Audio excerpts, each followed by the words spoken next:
ابن زیاد کو پتا چلنے لگا کہ جو ہے فوج یہاں کی جو ہے، جو گھیرا کی ہوئی ہے، وہ اس وقت ٹوٹ رہی ہے، فوج کے اندر انتشار بھرپا ہو چکا ہے، ہمارا جو پلان تھا وہ کامیاب ہو چکا ہے کہ ہم نے ان کے اندر پھوڑ ڈال دی، عورتوں سے ہم نے جو کام لیا اس میں ہم کامیاب ہو گئے، قبیلے کے سرداروں کو جو ہم نے لالچ دیا اس لالچ میں ہم کامیاب ہو گئے، جو گھوڑ سوار تھے وہ گھوڑوں پہ سے اترنے لگے، جو پیدل تھے انہوں نے پیٹ بتا کر جو ہے اپنے اپنے گھروں کی راہ لینا شروع کر دی، کچھ جو وہ لوگ تھے جو رکنا چاہتے تھے لیکن حالات دیکھ رہے تھے، ان کو یہ پتا چل چکا تھا کہ ملک شام سے جو ہے فوجیں آ رہی ہے، تو اب ہم مقابلہ کیسے کریں گے؟ اب اگر یزید کے پاس سے فوجیں آئیں گی تو اب شام کے لوگ کوفیوں کی خیر کو جو ہے تباہ و برباد کر دیں گے، کوفہ کے اوپر اگر حملہ اور ہوں گے تو وہاں سے جو فوج آئے گی وہ کم سے کم 1,00,000-2,00,000 کی ہوگی، اور ہم یہاں پہ چند ہزار ہیں، اور ہم کو جو ہے نیست و نابود کر دیا جائے گا۔ ہما اقسام کے خیالات، ہما اقسام کی رائے، ہما اقسام کی باتیں آپس میں جو ہے وہ کرنے لگے، ہر بات جو ہے کسی کے کان میں پڑتی تو اس کی ہمت پست ہوتی ہوئی نظر آتی اور وہ ایک قدم پیچھے ہونے لگتا، یہی وہ وقت تھا جہاں خاندان رسالت کا ساتھ چھوڑنے میں کوفیوں نے جو وعدہ کیا تھا، یہاں جو وفا کرنا تھا، اگر کوفی حضرت امام مسلم کا ساتھ دے دیتے تو امام عالی مقام یزید کو جو ہے نیست و نابود کر دیتے، لیکن کوفی جو وعدہ کر کے جو ہے وعدہ وفا نہ کر سکے بلکہ دھوکے باز بن کر قیامت تک اپنا نام جو ہے دھوکے بازوں کی لسٹ میں شامل کر دیا، قیامت تک جو ہے اپنا نام دھوکے بازوں کی لسٹ کے اندر شامل کر دیا۔ یاد رکھیے عزیزان ملت اسلامیہ، اب کوفہ کے وہ لوگ جو ہے دن گزرتا گیا، عالم یہ ہو گیا کہ نماز عصر کے بعد صرف اور صرف امام مسلم علیہ السلام کے ساتھ جو ہے 200 کا لشکر باقی رہ گیا تھا، جو سویرے جو ہے یعنی کہ صبح 9:30 یا 10 بجے کا وقت سمجھیے آپ، کیونکہ جو ہے بالکل فجر کے بعد کے یہ جو واقعات ہونے لگے تھے، لیکن صبح سویرے گیا 10 بجے جو 40,000 کا لشکر تھا، 10 بجے تو میں نے کہا ہے، یہ کسی مورخ دان نے نہیں لکھا، ہو سکتا ہے کہ جو ہے 12 بجے بھی ہو، 1 بجے بھی ہو، بہرحال 40,000 کا جو لشکر امام مسلم کے ساتھ تھا، دن چڑھے مغرب سے پہلے یعنی کہ عصر کی نماز کے بعد 200 کا لشکر باقی رہ گیا تھا، لیکن جب اذان مغرب کا وقت آیا تو یہ غریب الوطن حضور کا خاندان سے تعلق رکھنے والی شخصیت امام مسلم علیہ السلام بالکل جو ہے صرف اور صرف جو ہے تنہا باقی رہ گئے تھے، آپ کے ساتھ جو ہے اب کوئی نہ تھا کہ جو ہے اب آپ بے یار و مددگار، اکیلے غریب الوطن حضرت مسلم جو ہے بالکل خاموش کھڑے ہوئے ہیں، اب کوئی آپ کا ساتھ دینے والا نہیں تھا، اب آپ کے ساتھ تک جو ہے کوئی، یہاں تک کہ اب عالم یہ ہو چکا تھا کہ امام مسلم اب پناہ بھی چاہ رہے تھے تو کوئی پناہ دینے والا نہ تھا، پناہ بھی چاہ رہے تھے تو کوئی پناہ دینے والا نہ تھا، یہاں تک کہ یاد رکھیے عزیزان ملت اسلامیہ، وہ وقت آ گیا تھا کہ امام مسلم اپنے گھوڑے کا رکاب پکڑے ہوئے، تلوار کمر کے اوپر باندھے ہوئے حضرت مسلم تنہا جا رہے ہیں، جس دروازے کی سمت نگاہ اٹھاتے یہ خاندان رسالت کی شخصیت اہل بیت رضوان اللہ علیہ مجمعین میں ایک اونچا نام رکھنے والے حضور پاک علیہ الصلوۃ والتسلیم کے پیارے نواسے حضرت امام حسین علیہ السلام کے چچا زاد بھائی، جن کو حضرت حسین نے جو ہے ان کوفیوں کی وفاداری کو دیکھنے کے لیے اور آپ میری جانب سے جو ہے بیعت لینے کے لیے اپنا نائب بنا کر بھیجا، حضرت امام مسلم رکاب پکڑے ہوئے جا رہے ہیں، سوچو عزیزان ملت وہ کیا منظر ہوگا، جو لوگ آپ کے ہاتھ میں بیعت کیے، جو لوگ آپ سے جو ہے وعدہ وفا کرنے کی جو ہے مسلسل قسمیں کھا رہے تھے، آپ کا ساتھ دینے کی قسمیں کھا رہے تھے، آج ہی کا وہ دن تھا جس دن کے چلتے ہوئے، جس دن سورج چڑھ رہا تھا تو 40,000 لوگ اپنی میانوں سے تلواروں کو جدا کیے ہوئے یہ کہہ رہے تھے کہ ہم آپ کے ساتھ ہیں، آپ دارالحمارت پہ حملہ کر دو، ہم آپ کے ساتھ ہیں۔ لیکن جب دن کا اختتام ہوتا ہے، دن پلٹتا ہے، مغرب کا وقت آتا ہے، اذان مغرب ہو رہی ہے، ادھر تنہے تنہا مسلم رکاب پکڑے ہوئے گھوڑے کا جو ہے آگے بڑھ رہے ہیں، جس سمت دیکھتے وہ دروازہ بند کر دیا جاتا، کوئی دروازے میں ٹھہرا حضرت مسلم کی حالات دیکھ رہا ہے، حضرت مسلم ایک نگاہ سے جو ہے اس شخص کو دیکھتے ہیں کہ شاید یہاں مجھے جو ہے کوئی پناہ مل جائے، لیکن دروازہ بند کر دیا جاتا ہے۔ عزیزان ملت اسلامیہ، اب حضرت مسلم جو ہے بالکل جو ہے تنہے تنہا جو ہے آگے بڑھ رہے ہیں، آگے بڑھتے بڑھتے جو ہے جب ایک مقام پہ پہنچتے ہیں تو طوا نامی ایک خاتون جو ہے ہاتھ میں تسبیح لیے ہوئے جو ہے ذکر اللہ میں جو ہے بیٹھی ہوئی دروازے کے پاس بیٹھی ہے، اللہ کا ذکر کر رہی ہے۔ تو حضرت مسلم جا کے جو ہے ٹھہر کے اس خاتون کو دیکھتے ہیں۔ اس خاتون جو ہے مائی پوچھتی ہے کہ کیا بات ہے، کون ہو آپ؟ تو کہا کہ جو ہے میں وہی مسلم بن عقیل ہوں جس کو آپ لوگوں نے بلایا تھا۔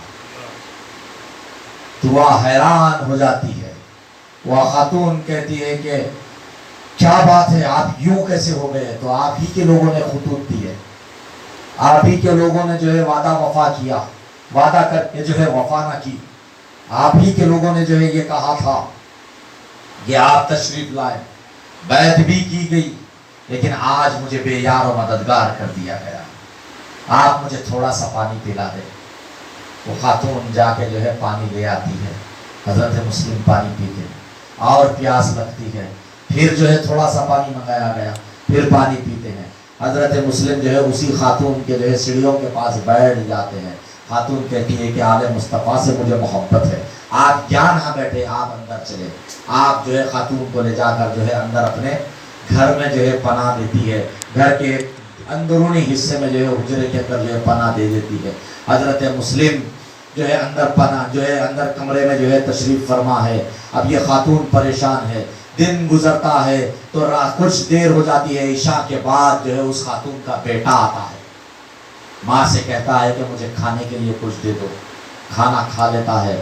اس کے بعد میں جو ہے کھانا کھانے کے درمیان میں یہ دیکھتا ہے کہ ماں کچھ پریشان سی ہے، اٹھ رہی ہے، حجرے میں اندر کمرے میں جا رہی ہے، آ رہی ہے، اٹھ رہی ہے، بار بار جو ہے کمرے میں جا رہی آ رہی ہے۔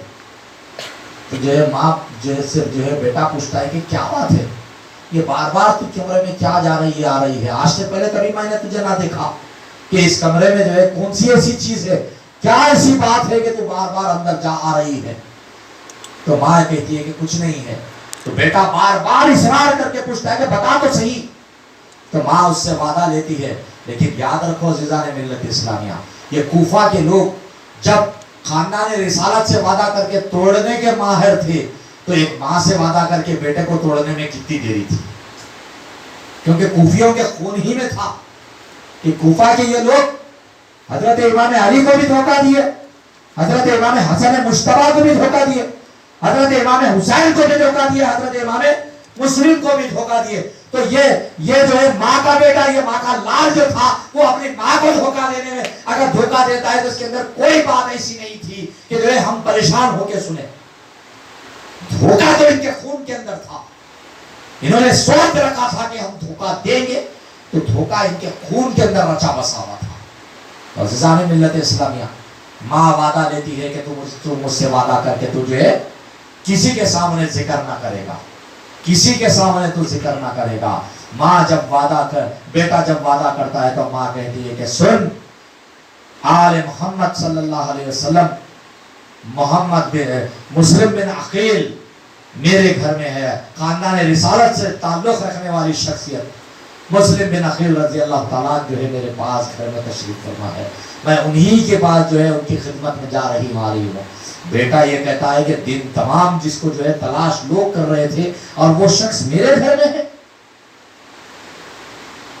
میں اگر زیاد کے حوالے ابن زیاد کے حوالے کروں تو وہ سرخ اونٹوں کے انعامات مجھے ملیں گے۔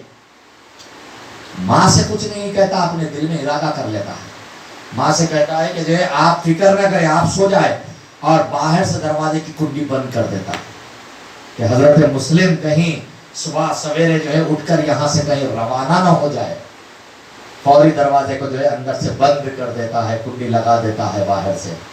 اب رات گزر جاتی ہے بے چینی کی حالت میں، کیونکہ لالچی شخص کو جو ہے لالچ تڑپانے لگ جاتا ہے، اب اس کے خواب میں جو ہے لالچ آنا شروع ہو جاتا ہے، رات بے قراری میں گزر جاتی ہے اس کی۔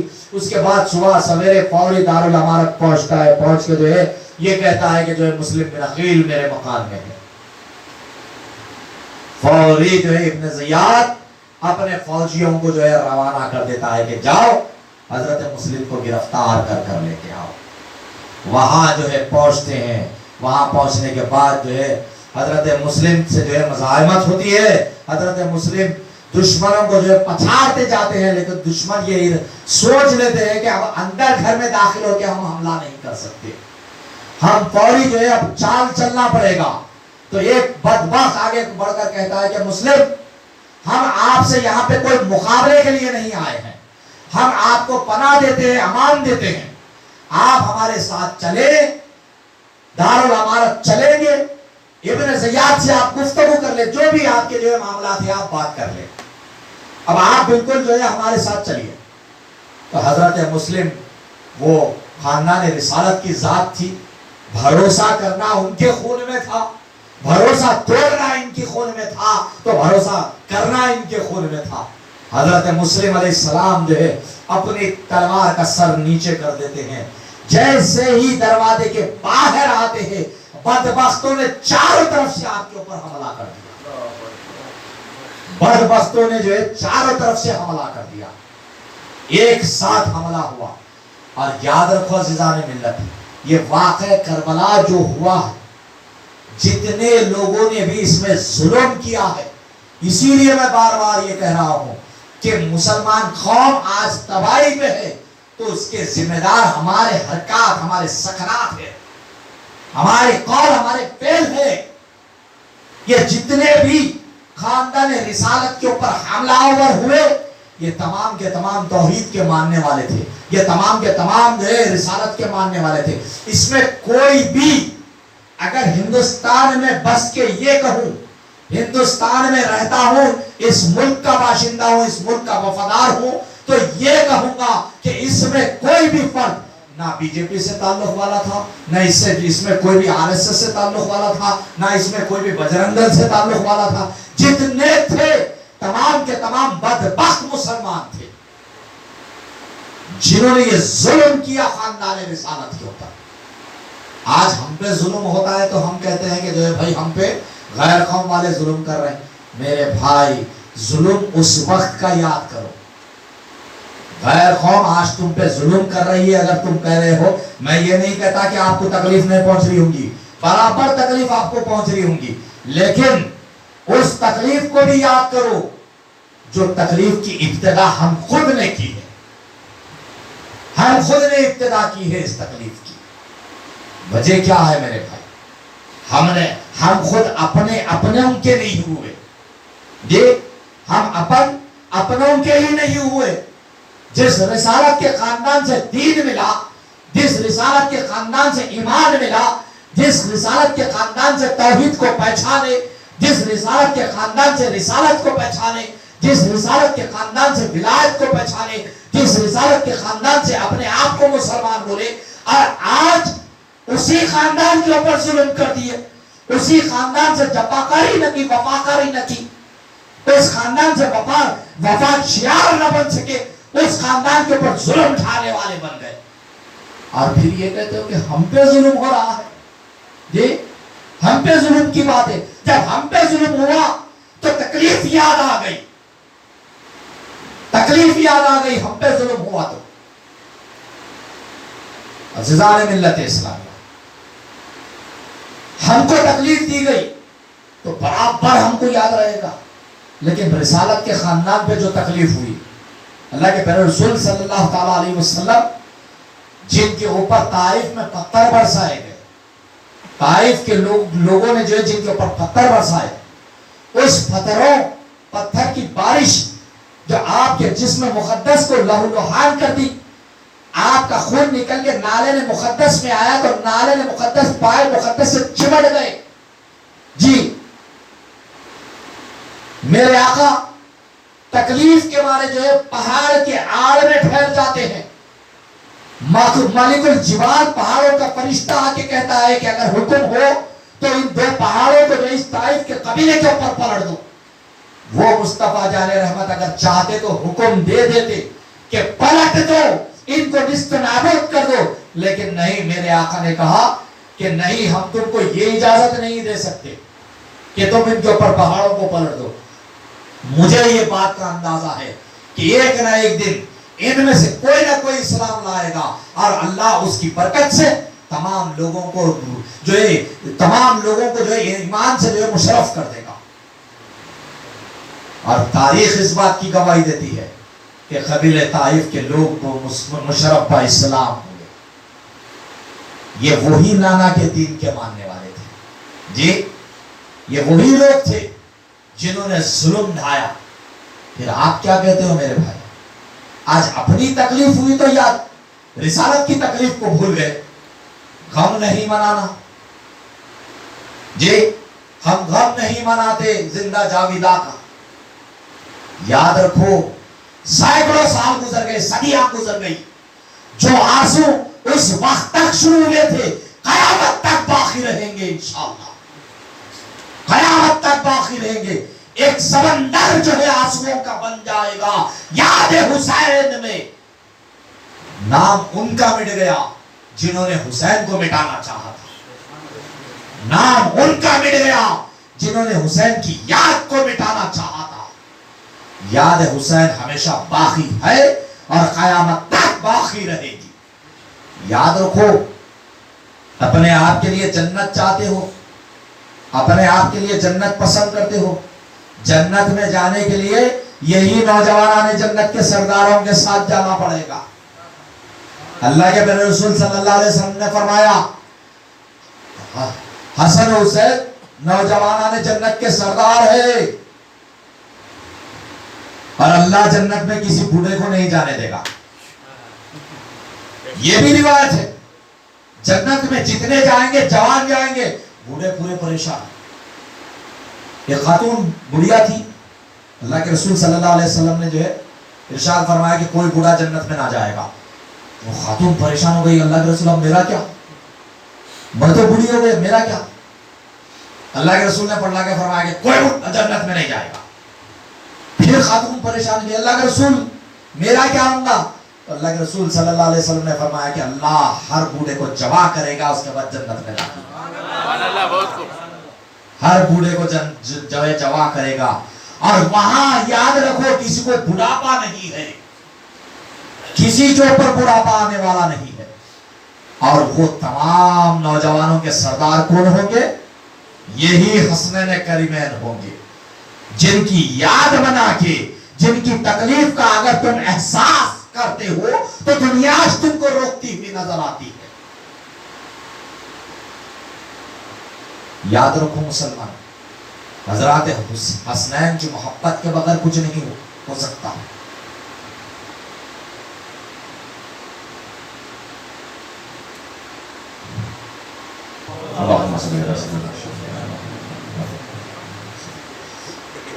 حضرات حسنین کی محبت کے بغیر کچھ نہیں ہو سکتا. نہ دین مل سکتا ہے, نہ ایمان مل سکتا ہے, نہ جنت ملے گی.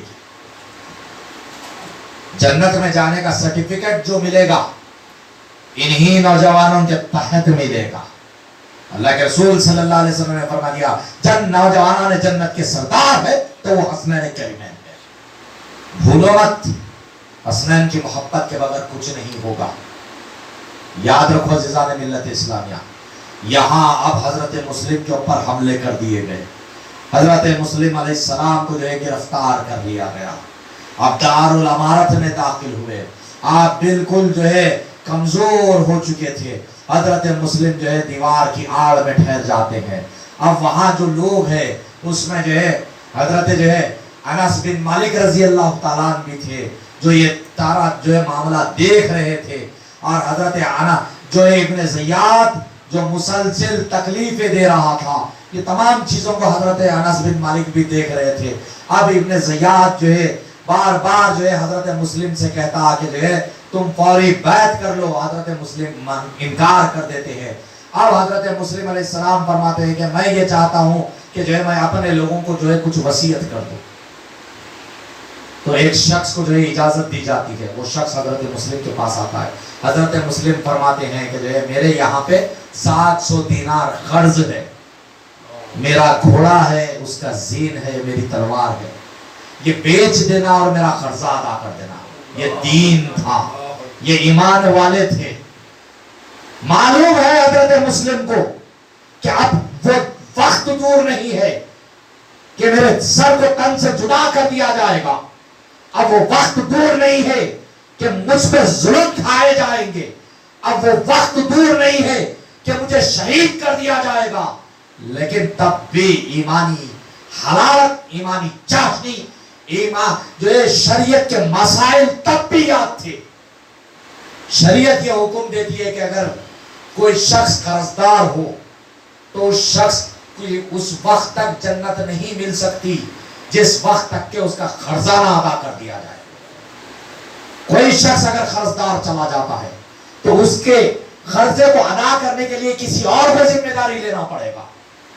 اگر وہ شخص مقروض چلا گیا اور اس کا قرضہ ادا نہ ہوا, بھلے ہی وہ شخص شہید کیوں نہ مرا, شہید کیوں نہ انتقال کر گیا, جام شہادت اگر اس نے کیوں نہ نوش کر لی, تب بھی اس کی مغفرت نہیں ہوگی. اس وقت تک جنت نہیں ملے گی جب تک کہ اس کا قرضہ نہ ادا کر دیا جائے.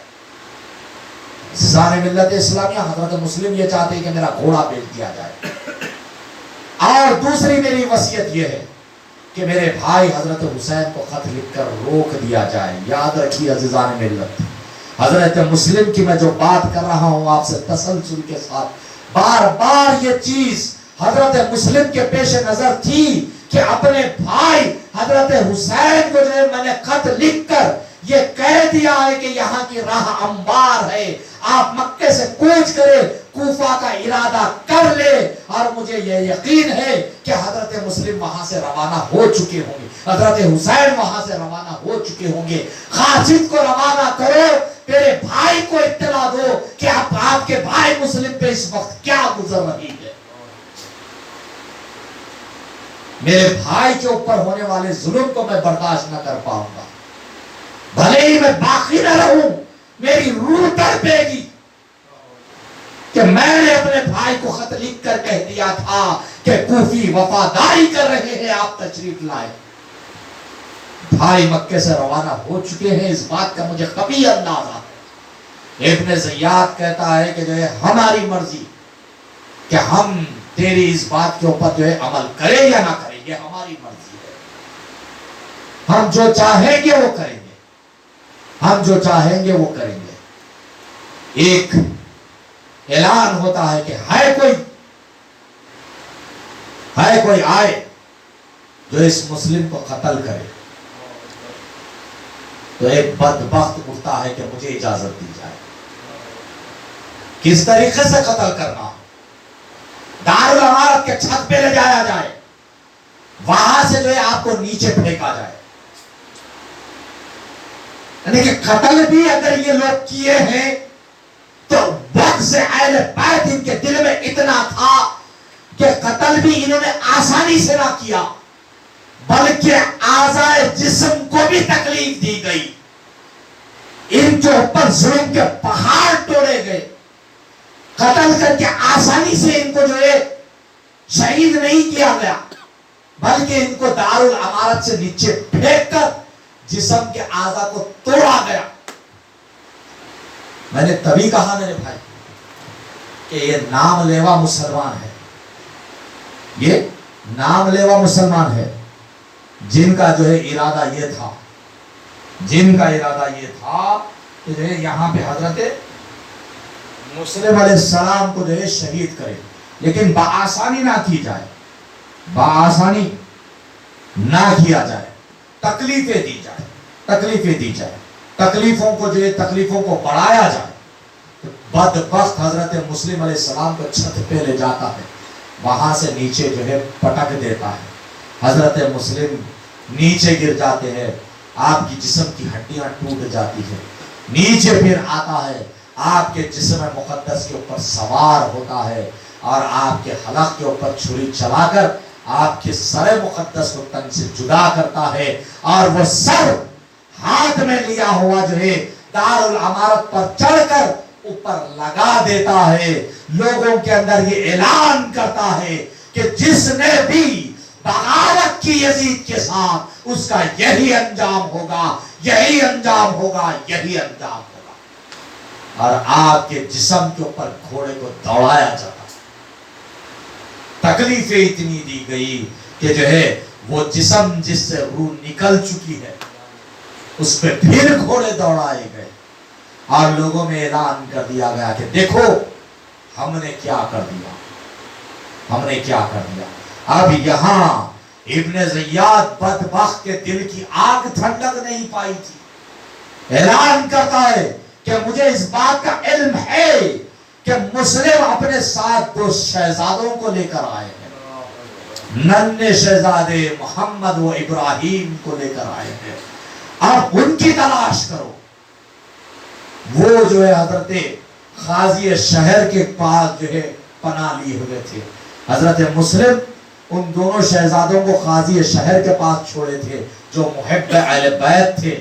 قاضی شہر کے گھر میں جو ہے پناہ لیے ہوئے شہزادگان، یہاں مسلم کی شہادت ہو چکی، اب وہ دونوں شہزادے گھر میں ہیں، قاضی شہر گھر میں آتے ہیں، دونوں شہزادوں کو دیکھتے ہیں، سر پہ جو ہے ہاتھ پھراتے ہیں، گلے سے چمٹا لیتے ہیں، دونوں شہزادوں کو بوسہ دیتے ہیں۔ بوسہ دینا تھا، سر پہ ہاتھ کا پھرانا تھا۔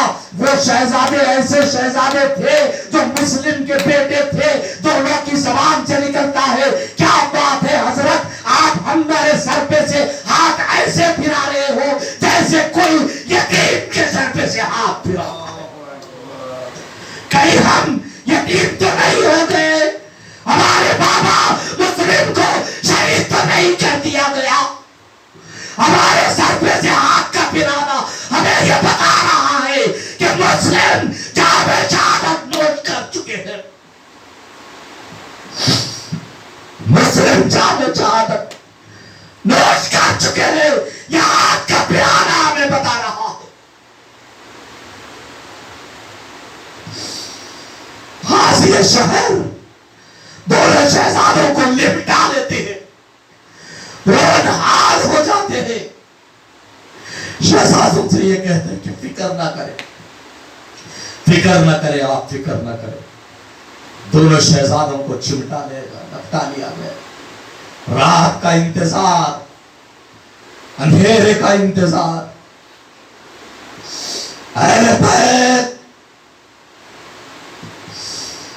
ابراہیم و محمد جن کی عمر 10 اور 8 سال کی شہزادگان کی، بے یار و مددگار جو ہے قاضی شہر کے گھر میں، غائب الوطنی کے عالم میں، وطن سے دور۔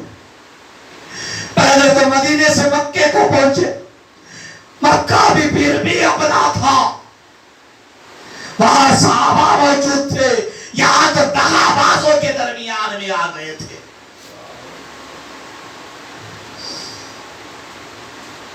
قوم مسلم تو نے ذلت و رسوائی اپنے نام کر لی تھی اہل بیت سے دھوکہ دے کر۔ قاضی شہر نے دونوں شہزادوں اپنے بیٹے کو بلایا، کہا کہ مجھے اس بات کا علم ہوا ہے کہ جو ہے عراقین سے جو ہے ایک قافلہ مکہ المکرمہ جا رہا ہے، دونوں شہزادوں کو جو ہے ان کے حوالے کر دو، اور دونوں شہزادوں کے آستین کے اندر 50-50 دینار کو باندھ دیا جاتا ہے۔ دونوں شہزادوں کو لے کر جب قاضی شہر کے صاحبزادے وہاں پہنچتے ہیں، قافلہ جا چکا تھا، تقدیر الہی تھی، مقصود رب کائنات تھا، رب نے جو تقدیر کر دی تھی اسے کوئی ٹال نہیں سکتا تھا۔ قاضی شہر نے تدابیر اختیار کر لی کہ دونوں شہزادے بحفاظت تمام مکہ المکرمہ پہنچ جائے، لیکن منشاء الہی کچھ اور تھا۔ رب یہ چاہتا تھا کہ دونوں شہزادے مکے کو نہیں بلکہ میری بارگاہ میں آ جائے، منشاء الہی کچھ اور تھا۔ اب دونوں شہزادگان جو ہے اس قاضی شہر کے بیٹے کے ساتھ وہاں جب پہنچے تو قافلہ روانہ ہو چکا تھا، لیکن گرد و غبار دور سے نظر آ رہا تھا۔ قاضی شہر نے کہا کہ جو ہے قاضی شہر کے بیٹے نے کہا کہ اس گرد کے پیچھے دوڑو، دونوں شہزادگان کو کہا کہ اس گرد و غبار کے پیچھے دوڑو، جا کے اس قافلے میں مل جاؤ، کوئی نہ کوئی اہل بیت سے محبت رکھنے والا ہوگا، جب تم کو اس بات کا علم ہو جائے کہ یہ محب اہل بیت ہے تو اپنا نام انہیں بتا دینا اور وہ تمہیں بحفاظت پہنچا دیں گے، بحفاظت پہنچا دیں گے۔ دونوں شہزادگان جو ہے دوڑتے ہیں، گرد آگے آگے، یہ دونوں پیچھے پیچھے۔ ایک وقت وہ بھی آیا کہ گرد ختم ہو گئی، غبار ختم ہو گیا، کوئی چیز نظر نہ آئی، تو دونوں دوڑتے دوڑتے تھک جاتے ہیں۔ طلوع فجر ہوتی ہے تو دیکھتے کیا ہے کہ اسی میدان میں ہے جس میدان سے جو ہے سفر شروع ہوا تھا۔ اب خوف کے عالم ہے، ایک درخت کے اندر جو ہے قول والا درخت تھا، خالی درخت، سوکھا ہوا درخت تھا، اس کے اندر جو ہے دونوں شہزادے پناہ لے لیتے ہیں کہ رات جب ہوگی تو ہم روانہ ہو جائیں گے۔ وہاں ایک پانی کی باولی تھی، ایک خاتون آتی ہے، میں ایک 5 منٹ اور لوں گا آپ حضرات کے۔ وہاں ایک خاتون آتی ہے جو اس خاتون کی باندھی تھی جو محب اہل بیت تھی۔ وہاں وہ خاتون پانی سینتے سینتے نظر ڈالتی ہے تو دیکھتے کہ آئے کہ دونوں شہزادے۔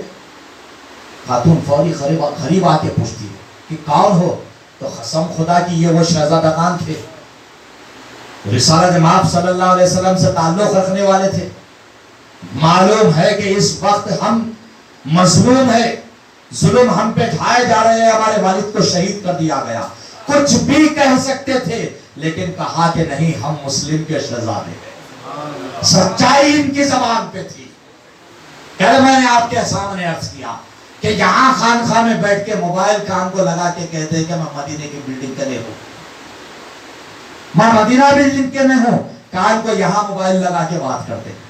خانقاہ میں ہوں کوئی نہیں کہتا، یہ کہتا ہے کہ میں مشیر آباد میں ہوں، میں مکہ پور پہ ہوں، میں فلاں ہوں، میں اعلیٰ ہوں۔ وہ مسلم کے شہزادگان جن کی گردنوں کے اوپر تلواریں لٹک رہی ہے، وہ مسلم کے شہزادگان جن کو سچ کیا جھوٹ کیا ابھی پتا نہیں، وہ شہزادے تب بھی یہ کہتے ہیں کہ ہم مسلم کے شہزادے۔ سچائی ان کا شیوا تھا، سچائی ان کا راستہ تھا، حق گوئی ان کی زبان پہ ہمیشہ رہا کرتی۔ فوری یہ کہتے ہیں کہ ہم مسلم علیہ السلام کے شہزادے ہیں۔ وہ خاتون یہ کہہ دیے کہ گھبراؤ نہیں، میں اس خاتون کی خادمہ ہوں جو محب اہل بیت ہے۔ دونوں کو ساتھ لے لیتی ہے، لے کر جو ہے اپنی جو ہے مالکہ کے پاس پہنچ کے عرض کرتی ہے۔ میں اختصاراً چھوٹی چھوٹی بات کر کے آگے بڑھ جاؤں میرے بھائی۔ اپنی مالکہ کے پاس پہنچتی ہے۔ اب ادھر ابن زیاد نے اعلان کر دیا کہ مسلم کے